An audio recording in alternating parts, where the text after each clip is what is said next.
Ninth class English एक और। तो देखो पोएम वन को हमने अच्छे से अंडरस्टैंड कर लिया, एक एक बात बहुत बारीकी से हमने उसके बारे में समझ ली और पढ़ ली। अब टाइम आ चुका है कि अब हम इसके कुछ स्टैंजास देखें। तो उम्मीद करता हूं कि नोट्स तुम्हारे पास होने चाहिए या फिर लिखा हुआ होना चाहिए, ठीक है। तो नोट्स ओपन कर लेना, जहां पर कोई शब्द ऐसा लगता है कि हिंदी में लिखने की जरूरत है तो उस शब्द पर अंडरलाइन करके उसको हिंदी में नोट डाउन कर लिया करो। इसमें कोई शर्माने वाली बात नहीं है ना। और क्योंकि तुम्हें मालूम है इस पोएम में तो काफी ऐसे शब्द आए हैं जो काफी हटकर होते हैं, ठीक है। तो स्टार्ट करते हैं। पोएम अपनी वही है, द ब्रुक, छोटी नदी कह सकते हैं। किस तरह से एक छोटी नदी का सफर चलता है और सफर कहां पर जाकर खत्म होता है, बड़ी नदी में। मतलब वो छोटी नदी एक दिन किसके साथ जाकर मिल जाती है, बड़ी नदी में। तो देखते हैं स्टैंजा। आई कम फ्रॉम हॉर्न्स ऑफ कूट एंड हेरोन। मैंने बताया था कूट और हेरोन ये दोनों के दोनों समुद्री पक्षी होते हैं। नदी के ऊपर, नदी की सतह पर ये उड़ते हैं और कभी कभी नदी की सतह में से कुछ कीड़े वगैरह निकालकर मछली या जो भी है मतलब खा लेते हैं। मतलब कुल मिलाकर पानी के आसपास रहते हैं, पानी वाले पक्षी हैं, ठीक है। और जो है साफ पानी के पक्षी हैं। हॉर्न्स का मतलब क्या होता है, हॉर्न्स का मतलब होता है भूमि। आई कम फ्रॉम हॉर्न्स, कम का मतलब होता है आना। बताओ आई, आई कौन बोल रही है, आई बोल रही है नदी। कौन सी नदी, छोटी नदी। छोटी नदी ये कह रही है कि मैं कहां से आती हूं, मैं आती हूं हॉर्न से। हॉर्न का मतलब वो जगह, हॉर्न का मतलब वो एरिया, हॉर्न का मतलब वो भूमि जहां पर कौन से पक्षी होते हैं, कूट। जहां पर कौन से पक्षी होते हैं, हेरोन, ठीक है। तो मैं ऐसी जगह से आती हूं। कौन बता रही है ये अपने बारे में, नदी। मुझे बताओ, नदी चाहे छोटी हो चाहे नदी बड़ी हो, क्या नदी बोलती है, नदी कभी नहीं बोलती। तो नदी के बिहाफ पर यहाँ पर कौन बोल रहा है, कवि बोल रहा है। और कवि का नाम क्या है भाई, कवि का नाम है एल्फ्रेड लॉर्ड टेनिसन। क्या नाम है, एल्फ्रेड लॉर्ड टेनिसन। तो आई कम फ्रॉम हॉर्न्स ऑफ कूट एंड हेरोन। मैं आती हूं, कहां से आती हूं, मैं उस जगह से आती हूं जहां पर कूट है, जहां पर हीरोन है। I make a sudden sally, sudden सैली।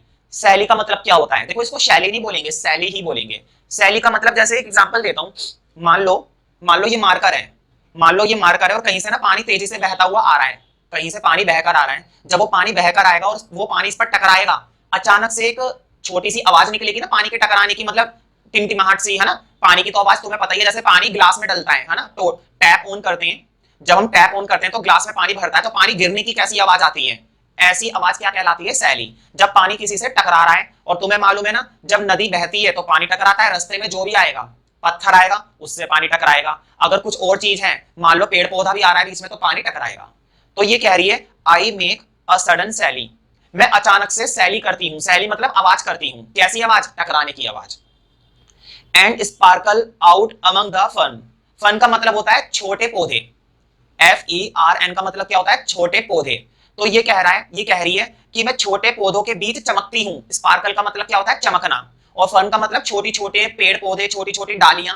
तो जब डालियों में बीच में पानी घुसता है, मतलब ऐसे मत सोचो कि पानी कहाँ चमकता है, क्या पानी टॉर्च की तरह चमकता है, वो वाली बात नहीं। फीलिंग लो थोड़ी सी। पोएम जो होती है ना, पोयम के शब्दों पर नहीं जाना चाहिए कभी भी। भाई पोयम तो ये चल रही है कि नदी बोल रही है क्या, लेकिन रियल में नदी बोलती है, नहीं बोलती ना। तो पोएट की भावना को समझो कि पोएट क्या समझाने की कोशिश कर रहा है, उसको समझो। तो यहाँ पर नदी कह रही है कि मैं चमकती हूँ, छोटे छोटे पेड़ पौधों के बीच मैं चमकती हूँ, है ना। पेड़ पौधे, पत्तियां, फन मतलब पत्ती वगैरह। To bicker down a valley. Bicker का मतलब होता है गिरना, बिकर का मतलब होता है झटके से गिरना। तो वो कह रही है मैं नीचे गिरती हूँ घाटी से। वैली मतलब घाटी या ऐसी जगह जहां से पानी आ रहा है, ठीक है। तो वो अपने बारे में एक एक बात बता रही है। और सच बताऊं तो वो नहीं बता रही, पोएट बता रहा है। तो पोएट ने तभी तो ये पोएम लिखी है कि किस तरह से एक छोटी नदी की जर्नी स्टार्ट होती है और उसकी जर्नी कहां पर खत्म होती है, ठीक है। अब जरा क्वेश्चन देखते हैं कुछ। तुम्हें मालूम है एग्जाम में स्टैंजाज होते हैं और उनके बेस पर हम कुछ क्वेश्चंस करते हैं। Who is I in the first line. ये कह रहा है कि जो स्टैंजा में आई आया था स्टार्टिंग में, देखो स्टैंजा की स्टार्टिंग में क्या आया था, आई। तो ये कह रहा है कि आई का पहली लाइन में क्या मतलब है, कौन है आई। तो मुझे बताओ आई कौन है, क्या आई पोएट है या फिर आई द ब्रुक है। कौन बोल रही है आई, आई देखो बोलने का काम तो वैसे पोएट कर रहा है, लेकिन इसके अंदर कौन अपने बारे में बता रही है, नदी। तो आई यहां पर ब्रुक है। तो आंसर देखो, I in the first line is the brook. तो आई कौन है भाई, ब्रुक है। नेक्स्ट है, what is the birth place of the brook. Brook का जन्म स्थान कौन सा है, या फिर ऐसे समझो कि ब्रुक की शुरुआत कहां से होती है, कहां से ब्रुक निकलती है। देखो कहां को जाती है ये नहीं पूछा, कहां से ब्रुक की शुरुआत हुई, कहां से वो निकलती है, क्वेश्चन ये है। तो कहां से निकलती है, जहां पर सारे के सारे क्या होते हैं, समुद्र पक्षी। तो देखो द ब्रुक कम्स फ्रॉम हॉर्न्स ऑफ कूट एंड हीरोन। तो ब्रुक आती है ऐसे जगह से जहां पर कौन होते हैं, कूट, जहां पर कौन होते हैं, हीरोन। नेक्स्ट क्वेश्चन देखते हैं, explain the use of word beaker.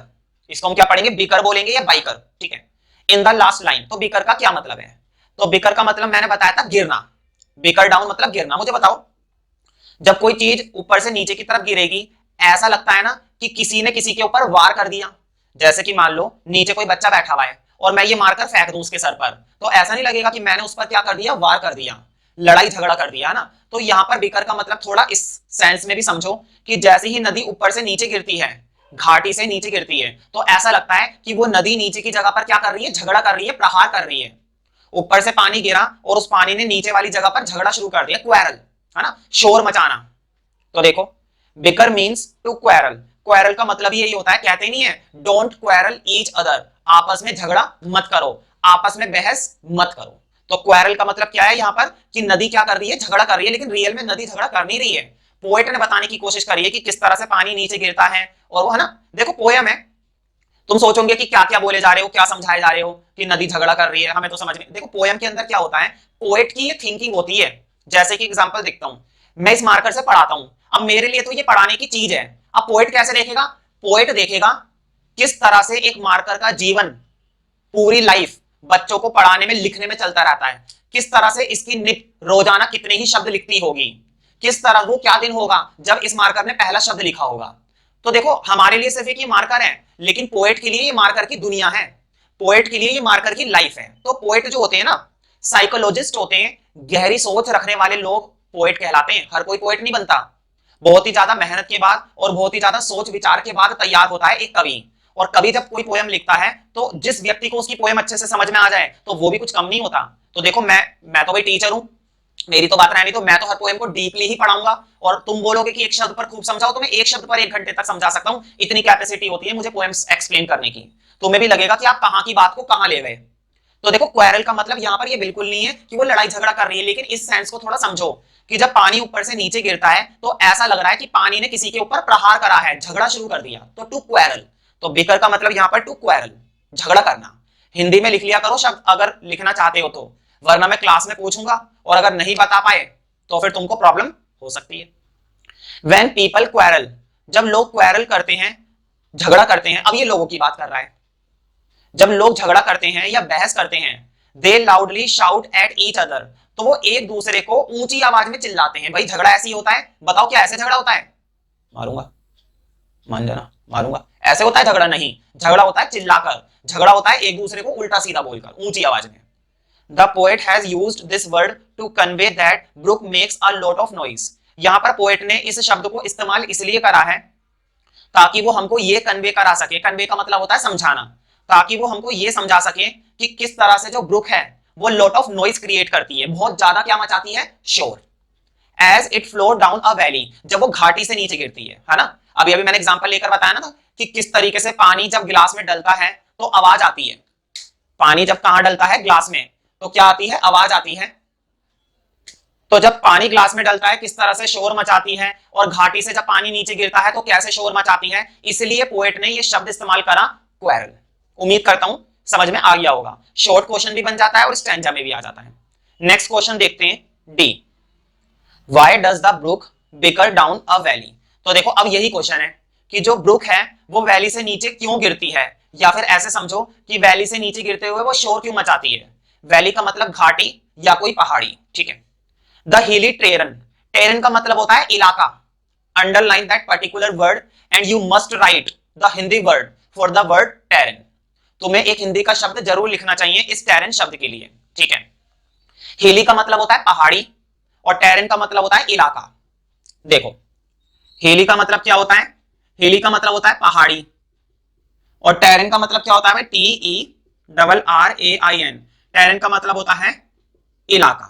तो वो कहां से आ रही है, वो पहाड़ी इलाके से आ रही है, छोटी सी नदी। A hilly terrain is the birth place of the book.